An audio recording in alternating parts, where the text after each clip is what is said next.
HNI ਦਰਸ਼ਕਾਂ ਦਾ ਸਵਾਗਤ ਹੈ। ਮੈਂ ਹਾਂ ਤੁਹਾਡਾ ਰਵੀ ਰੌਣਖਰ। ਅੱਜ HNI ਸਟੂਡੀਓ ਦੇ ਵਿੱਚ ਇੱਕ ਸ਼ਖਸੀਅਤ ਮੌਜੂਦ ਹੈ।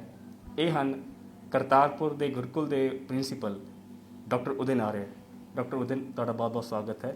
ਧੰਨਵਾਦ ਜੀ। ਜੀ, ਕਰਤਾਰਪੁਰ ਤੁਹਾਨੂੰ ਦੱਸ ਦਈਏ ਕਿ ਕਰਤਾਰਪੁਰ ਆर्य ਸਮਾਜ ਦੇ ਜਿਹੜੇ ਸੰਸਥਾਪਕ ਸਵਾਮੀ ਦਇਆਨੰਦ ਸਰਸਵਤੀ, ਉਹਨਾਂ ਦੇ ਗੁਰੂ ਵਿਰਜਾਨੰਦ ਹੋਰਾਂ ਦੀ ਜਨਮ ਭੂਮੀ ਹੈ ਔਰ ਉਸ ਗੁਰਕੁਲ ਦਾ ਨਾਮ ਜਿਹੜਾ ਹੈ ਉਹ ਗੁਰੂ विरजानंद होਰਾਂ ਦੇ ਨਾਮ ਤੇ ਹੀ ਹੈ। ਗੁਰੂ ਵਿਰਜਾਨੰਦ ਗੁਰकुल महाविद्यालय करतारपुर। जी हाँ, ये पूरा नाम है।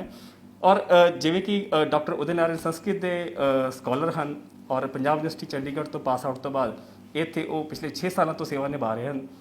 ਡਾਕਟਰ ਉਦਿਨ ਆਰਿਆ ਦੇ ਨਾਲ ਅਸੀਂ ਅੱਜ 2-3 ਟੌਪਿਕਸ ਤੇ ਗੱਲ ਕਰਨੀ ਹੈ ਫਟਾਫਟ।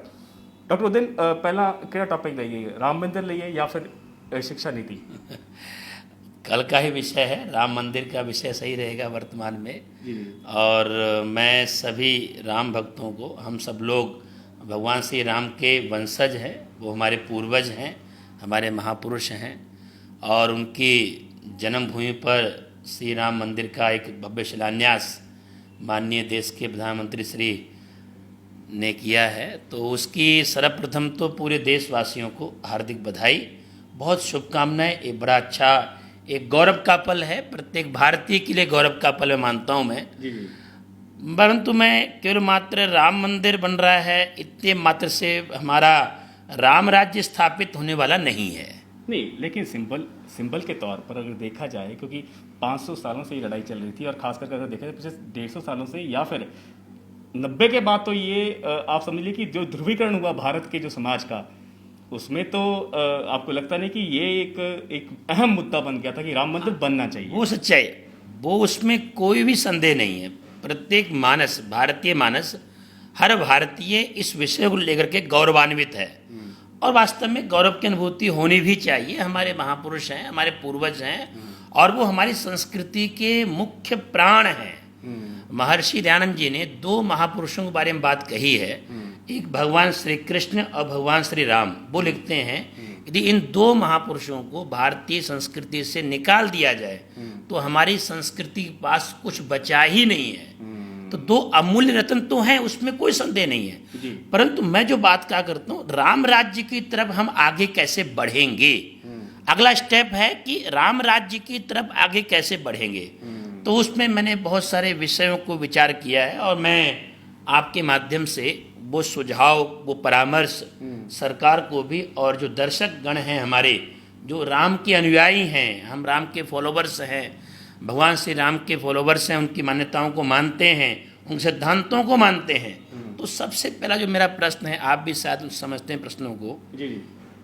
रवि जी, प्रश्न ये है कि भगवान राम के बारे में बहुत सारी मिथ्या धारणाएं समाज में, एक आम जनमानस में प्रचलित हैं। नहीं, कैसी क्या मिथ्या? मैं बता रहा हूँ आपको। जैसे मुझे कल एक वीडियो मिला था, आपने वो देखा हुआ मीडिया, सोशल मीडिया के माध्यम से।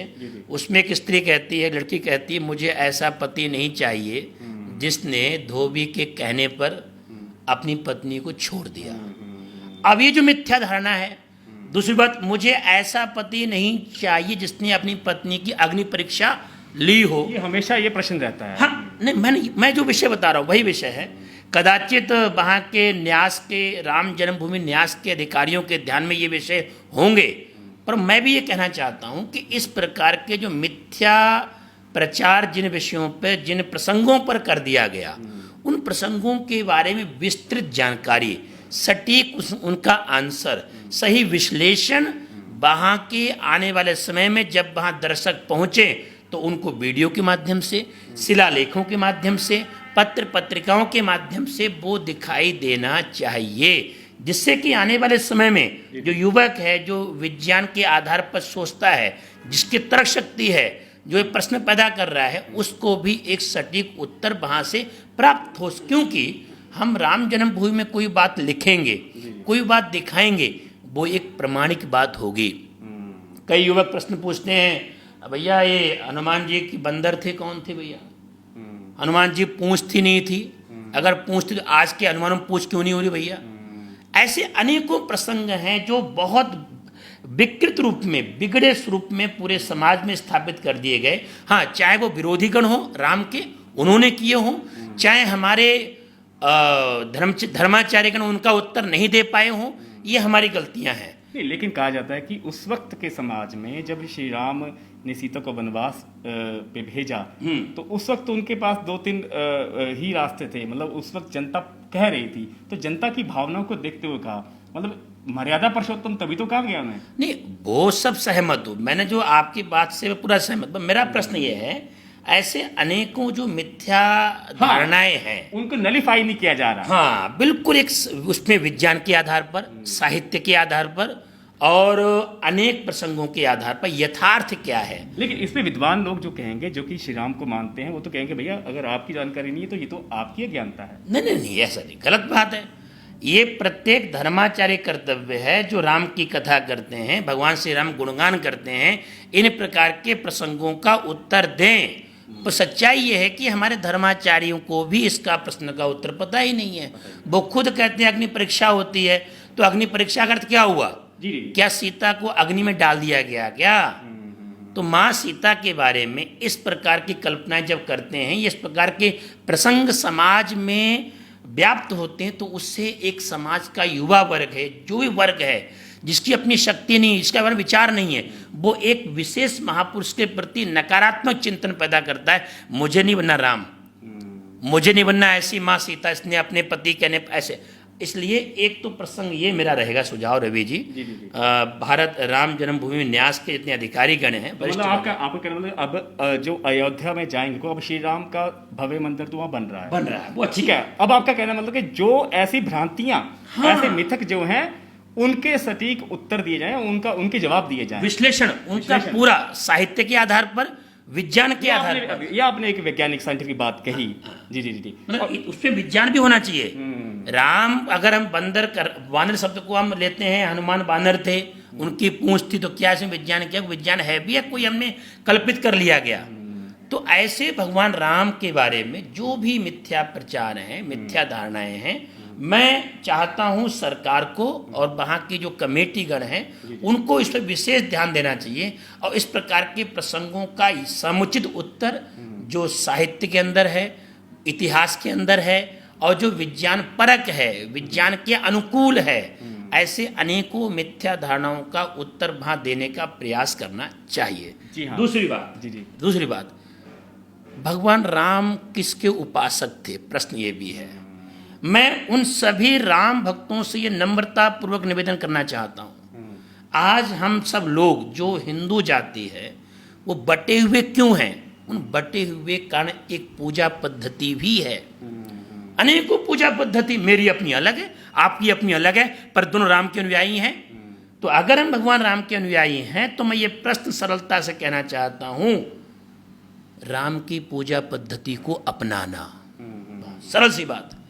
क्या आपके सिर पे चोटी है? क्या आप गले में जनेऊ है? क्या आप धोत वस्त्र पहने हुए हैं? क्या आप वैदिक मंत्र, गायत्री मंत्र बोलते हैं? ये जो राम जैसा जो गुणत्व है वो भी हमें लाना पड़ेगा। इसलिए मैं कहा करता हूं, अगर कोई व्यक्ति रोड पर धोती पहन निकल जाए तो उसके प्रति आदर का भाव, कई बार देखते हैं हमारे युवक युवतियां उनका अपमान उड़ाते हैं। क्यों ना एक ऐसा माहौल बनाया जाए रवि जी, IAS ऑफिसर भी धोती पहने, प्रिंसिपल धोती पहने, भारतीय वेशभूषा पहने। ऐसी कौन सी अवस्था पड़ गई है कि एक प्रशासनिक अधिकारी टाई पहनता है? ऐसी कौन सी अवस्था बन गई है कि एक प्रिंसिपल महाविद्यालय का वो टाई लगा के पहनता है? ये क्या है? आपके कहने का मतलब है कि आपने एक मंदिर तो बना लिया, एक बिल्डिंग तो तैयार हो रही है, एक भव्य मंदिर बन रहा है, बिल्कुल, लेकिन आदर्श जो श्री राम के हैं वो कहां पर है? क्योंकि श्री राम की जब फोटो दिखाई जाती है तो वो धोती में ही दिखते हैं। ये धोती है, तो मतलब क्या उनका है? जी। वो वेद के उपासक हैं, गले में जनेऊ है। अच्छा, प्रश्न ये कि मतलब राम मंदिर के साथ साथ में भारतीयता, वो भारतीयत्व हमारे अंदर दिखाई दे और उसका एक माहौल बन जाए, पूरा माहौल, पूरे भारतवर्ष में ऐसा माहौल बन जाए कि अभी तक क्या हम कहते हैं कि जो धोती पहनता है वो पंडित है, वो पुरोहिताई करता होगा, एक ये मानसिकता है। हम इस प्रकार की वेशभूषा को, भारतीय वेशभूषा को, जैसे हम बात करें कोई ऐसी पंजाब च रहने जिदा कि ਆਪਾਂ ਪੰਜ ਕਕਾਰ ਦੀ ਗੱਲ ਕਰਦੇ ਹਾਂ, जो पंच ककार श्री गुरु गोबिंद सिंह जी ने गुरु दिते, से, हाँ, है ना? केस कच्छा करा के पान साई की बात तो कही। वहां पर भी उस समाज यही कहता है कि आप केश रखिए। क्योंकि पहले वो मुझे याद है हरिमंदिर साहिब जाने का मुझे मौका मिला, तो वहाँ पर पहले लिखा था कि पहले बड़े केश हुआ करते थे, फिर थोड़ा थोड़ा फिर टोपी आ गई, खत्म हो गया। फिर वो खत्म हो गया। तो वो भी वहाँ भी एक संस्कृति को बचाने की बात होती है। तो आपका कहने का मतलब कि अगर चलना तो ऐसे चलें। हाँ, मतलब राम के साथ में, भगवान श्री राम के साथ में भारतीयता का स्वरूप हमें पूरे समाज में स्थापित करना पड़ेगा। इसलिए राम मंदिर के निर्माण के साथ साथ में ये भी एक हम आयोजन बनाएं, ये भी एक माहौल बनाएं। इस पे तो कोई बात करता नहीं, नहीं करता, बिल्कुल नहीं करता। हो सकता है कि जन्मभूमि बनने के बाद हो सकता है इस पे बात चलेगी। मैं तो ये कहना चाहता हूँ, शिखा का स्वरूप इतना ऐसी शिखाएं रखी जाएं प्रत्येक वर्ग के अंदर, ब्राह्मण, क्षत्रिय, वैश्य, शूद्र, सभी शिखाधारी हों, सभी जनेऊधारी हों, सभी धौतवस्त्रधारी हों, सभी गायत्री मंत्र का पाठ करने वाले हों।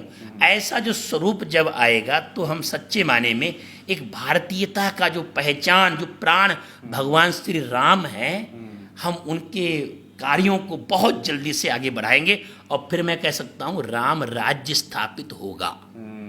तो अब हमने राम राज्य की ओर आगे बढ़ना है। इसमें एक प्रसंग मैं और कहना चाहूँगा, मुझे सुनने में आया है कि वहाँ पर एक भव्य यज्ञशाला का निर्माण हो रहा है। अच्छा। क्योंकि भगवान श्री राम के जीवन घटना है, वो यज्ञ की रक्षा के लिए गए थे। गुरु ने कहा था, महाराज राजन तुम्हारे चारों पुत्र चाहिए, क्यों चाहिए? यज्ञ की रक्षा के लिए। राक्षस वहाँ विघ्न डालते हैं, तो वो यज्ञ की रक्षा के लिए उन्होंने अपना जीवन दिया, परिवार को और अपने जो सुख सामग्री सारी थी राजा की, उन सबको भूल बार के वो यज्ञ की रक्षा के लिए वहाँ गए। इसलिए एक भव्य यज्ञशाला का निर्माण हो, अच्छी बात हो रही है, परंतु केवल यज्ञशाला हो इतना पर्याप्त नहीं रहेगा। इसलिए सरकार को वहाँ चाहिए, प्रशासन को वहाँ चाहिए यज्ञशाला की अथवा यज्ञ का वैदिक दृष्टिकोण, यज्ञ का वैज्ञानिक दृष्टिकोण। हम ये चाहते हैं, एक घोषणा मैं कर रहा हूँ आज से, जिस प्रकार से पूरे विश्व ने योग दिवस मनाया, योग को माना, क्या आने वाले समय में पूरा विश्व यज्ञ दिवस मना सकता है? क्या पूरे विश्व को हम यज्ञ की ओर आकृष्ट कर सकते हैं? क्या हम पूरे विश्व को यज्ञ की तरफ एक अनिवार्य अंग उनके जीवन का बन जाए, जैसे योग उनके जीवन का अनिवार्य अंग बन गया है प्रत्येक विश्व के मानव का? क्या उसी प्रकार से यज्ञ उनके पूरे विश्व के मानव का अंग बन सकता है? इसलिए यज्ञ का वास्तविक स्वरूप, यज्ञ के वैज्ञानिक व्याख्या, यज्ञ के साथ पर्यावरण, यज्ञ के साथ सामाजिक समरसता, ऐसे विषयों पर एक गंभीरता पूर्वक एक विधिवत जो हमारे विश्वविद्यालय हैं, रिसर्च आदि हैं, उनके ऊपर सरकार को विशेष ध्यान देना चाहिए और उस पर ध्यान देते हुए इसकी ओर वहाँ राम राज्य स्थापित करते हुए भगवान श्री राम की जन्मभूमि अयोध्या में यज्ञशाला के साथ साथ पर यज्ञ पर विशेष प्रकार के अनुसंधान किए गए, उनकी वीडियो, उनके फोटोग्राफ्स, उनकी तस्वीरें, उनके इस प्रकार के परिणाम, वो सब वहाँ पर होने चाहिए। और मैं अंतिम बात बोलना चाहता हूँ जो बड़ा दुखद है, मैं माननीय देश के प्रधानमंत्री साहब का ध्यान दिलाना चाहता हूँ, उनका ध्यान होगा भी शायद, वो विषय है वेद। जिस वेद विद्या के पठन पाठन के लिए भगवान राम, भगवान श्री कृष्ण गुरुकुल में गए थे, मैं प्रश्न करना चाहता हूँ उन गुरुकुलों का आज क्या हाल है? उन वेद के वेदांगों के अध्ययन के करने वाले, कराने वाले आचार्यगण, छात्रगण की व्यवस्था क्या है? उस पर सरकार की योजना क्या है? वो बंद तो नहीं पड़े हुए हैं। इसलिए अगर राम का हमने मंदिर बनाया है तो हमें वेद विद्या के लिए, वेद के प्रचार प्रसार के लिए कुछ विशेष गुरुकुलों को चिन्हित करके हमें विशेष रूप से वेद का पठन पाठन, और केवल मात्र पठन पाठन आध्यात्मिक दृष्टिकोण से नहीं, केवल स्पिरिचुअल नहीं, केवल अध्यात्म न, अध्यात्म के साथ साथ में उसमें विज्ञान भी हो और उस विज्ञान के साथ साथ में भौतिक का जो युग है वो भी उसका स्वरूप वहाँ पर होना चाहिए। इसलिए वेद के विषय के लिए भी इस प्रकार के विशेष गुरुकुलों की स्थापना सरकार को इस अवसर पर करने का संकल्प करना चाहिए। मैं फिर कहना चाहता हूँ, राम के जन्मभूमि में प्रवेश करते ही व्यक्ति केवल मात्र वहाँ राम को केवल आदर्श ना मान करके एक विशेष प्रकार की जो भारतीय संस्कृति थी उसके प्रति गौरव की अनुभूति पैदा हो। भारतीय संस्कृति में किस प्रकार यज्ञ का महत्व था, उसके प्रति गौरव हो। भारतीय संस्कृति में किस प्रकार की व्यवस्थाएं थी, पहनावा था, भाषा थी। भाषा ही हमारी एक बड़ी शुद्ध पवित्र संस्कृत का पाठन होना चाहिए, उस पर ध्यान देने वाला विषय है। इसलिए वस्तुतः आज देश हमारा राम राज्य की ओर आगे बढ़ रहा है, और उसमें एक जो प्रथम प्रकल्प था, ये प्रथम क्रम था, वो राम राज्य के इस मंदिर निर्माण से शुरू हुआ है। तो मैं पुनः अपने सभी दर्शकों से निवेदन करना चाहता हूँ, जो मैंने एक दो प्रसंग मैंने बात कही है, उनको आप अन्यथा मत लेना। कई लोग इसका अन्यथा कि मैं इस प्रकार का नहीं है। सरल सा प्रश्न है, हम इस पे काम करेंगे और इस प्रकार के विचारों को आप आगे पहुंचाएं, जो मैंने सुझाव दिए, जो मैं चाहता हूं। और शायद ये मेरी समस्या नहीं है, ये प्रश्न आपके भी हैं, ये आप भी चाहते हैं। तो क्यों ना है इस प्रकार के प्रश्नों को, इस प्रकार के समाधान को एक अंतिम सरकार तक जो इस कार्य कर रहे हैं उनके ध्यान में सारे प्रसंग आएँ, और इस सुंदरता के साथ में भव्य मंदिर निर्माण हो, और भव्य मंदिर निर्माण के साथ साथ में भारतीयता की भी वहाँ झलक हो। ये मैं यहाँ पर कहना चाहता हूँ। डॉक्टर उदयन आर्य, आपने अगर आपकी बातों का निचोड़ निकाला जाए तो सिर्फ जड़ पूजा करने से या फिर श्री राम की मूर्ति के आगे झुकने से या फिर माथा टेकने से कोई लाभ नहीं होने वाला। लाभ होगा श्री राम जैसा बनने से, उनके आदर्शों पे चलने से। मैं एक प्रसंग में पढ़ रहा था कि भगवान राम राज्य के समय लोगों के आंखों में आंसू तब आते थे यज्ञ की धुएं के कारण। लोगों की आंखों में आंसू ही नहीं थे इतने। अच्छा, अगर आंसू आते थे तो यज्ञ की धुएं के कारण। तो जी जी जी जी, जबकि आप कल्पना की किस प्रकार का वो एक राज्य स्थापित किया होगा भगवान श्री राम ने। जी हाँ जी हाँ जी हाँ जी। अच्छा, मतलब आप कल्पना, आंसू ही नहीं आते थे, यज्ञ की धुएं के कारण ही उनके आंसू आते थे।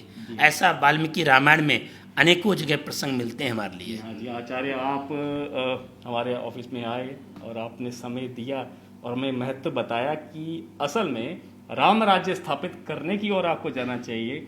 आपको समाज को समृद्ध और सुखी बनाना है, और पुरानी जो हमारी जो वो गौरवशाली जो संस्कृति थी, हाँ, उसमें चलना है। सही स्वरूप में सिर्फ माथा टेकने से काम नहीं चलने वाला। हाँ, लोगों की अपनी मान्यताएं हैं, लोगों की श्रद्धाएं होती हैं। अगर लूँ तो उसको इसलिए जैसा नहीं रवि जी, लोगों की उसमें मान्यताएं हैं, लोगों की श्रद्धाएं हैं, लोग नतमस्तक होते हैं, लोग चरण स्पर्श करते हैं, लोग नमन करते हैं, अच्छी बात है। परंतु ये जो मैंने कुछ बातें कही हैं भारतीयता के संदर्भ में, राम राज्य के संदर्भ में, हमें इस पर भी विचार करना है। हमने ये भी नहीं ध्यान देना है कि हमारे आसपास में वेद का पढ़ने पढ़ाने वाला ब्राह्मण या अध्यापक कहीं भूखा तो नहीं है, वो सुरक्षित तो है, आचार्य के कई शब्द, वो स्वस्थ तो है। आचार्य ने इस जो इसकी अपॉर्चुनिटी जो हमारे पास थी, जो ये जो उपलक्ष्य था राम मंदिर का, उसमें आपने 3-4 बातें बताई हैं। वेद बताया है कि वेदोच्चारण, वेद की रक्षा हो, वेदों को पढ़ाने वाले गुरुकुल कहाँ पर गए हैं जो कि बंद होने की कगार पे हैं।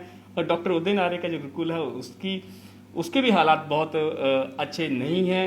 वहाँ भी बहुत ज़्यादा हेल्प की जरूरत है, समस्या है, फंड्स की कमी है, इसको हमें मानना पड़ेगा। हालांकि कम फंड्स में आप बड़ा अच्छा कॉलेज चला रहे हैं।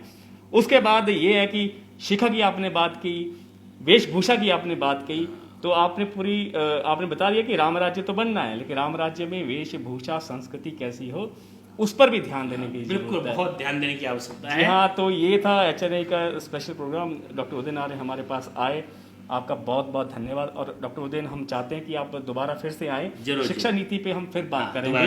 धन्यवाद। धन्यवाद। ओम धन्यवाद जी, सभी को नमस्ते।